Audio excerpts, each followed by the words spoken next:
New York State legislators met Monday to discuss their impeachment investigation into Governor Andrew Cuomo. The hearing follows a bombshell report from the state's attorney general that concludes he sexually harassed 11 women. One of those women, identified in that report as executive assistant number 1, spoke exclusively to CBS News' Jerika Duncan about her experience. I then felt, while taking the selfie, his hand go down my back onto my butt, and he started rubbing it. In an exclusive interview with CBS This Morning and Albany's Times-Union newspaper, Brittany Commisso, identified as executive assistant number 1 in the state attorney general's report, claims New York Governor Andrew Cuomo groped her twice, including once in November of 2020. I could tell immediately when he hugged me, it was in probably the most sexually aggressive manner. It was then that I said, Governor, my words were, "You're going to get us in trouble." And when I said that, he walked over, shut the door so hard, came back to me, and that's when he put his hand up my blouse and cupped my breast over my bra. This just did not happen. The governor has denied all allegations of misconduct. I never touched anyone inappropriately or made inappropriate sexual advances. Commisso has filed a criminal complaint against the governor. Why did you file that criminal complaint with the sheriff's office? Because it was the right thing to do. The governor needs to be held accountable. New York's legislators may hold the governor accountable.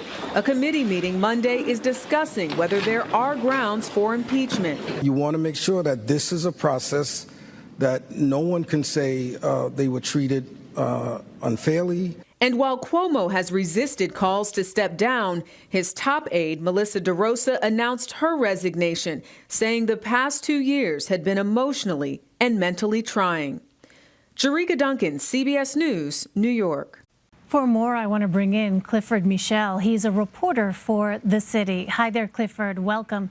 So as we just heard, Brittany Commisso is acknowledging that she is executive assistant number 1 in New York State Attorney General James's report on Governor Cuomo. Could her testimony impact the pending investigations against him? I think definitely Brittany's time during that on-air interview has certainly added fuel to the fire for Cuomo and his administration. In the Attorney General's report, she was the first one listed, and folks have said when reacting to the report that was one of the most upsetting allegations for people to read. And as the impeachment probe potentially wraps up this month, her allegations, especially the fact that the sheriff's office is taking it on, will be top of mind for many Democrats. And as we heard in Jerika's piece, one of Governor Cuomo's top aides, Melissa DeRosa, resigned Sunday night. What is the significance of her departure? That is probably one of the biggest resignations for the Cuomo administration, honestly. Melissa DeRosa is the top unelected official in New York State. She has long been known as, a staunch supporter and enforcer for Governor Cuomo. At times, back in February, when she admitted to the Cuomo administration admitted to Assembly and State Senate Democrats that they were undercounting nursing home deaths, it was Melissa DeRosa that passed along the message. Similarly, as the city reported today, before she handed in her resignation, Melissa DeRosa also was calling around to members of the state legislature and basically asking if the impeachment probe could be dropped if Cuomo would not run for a 4th term.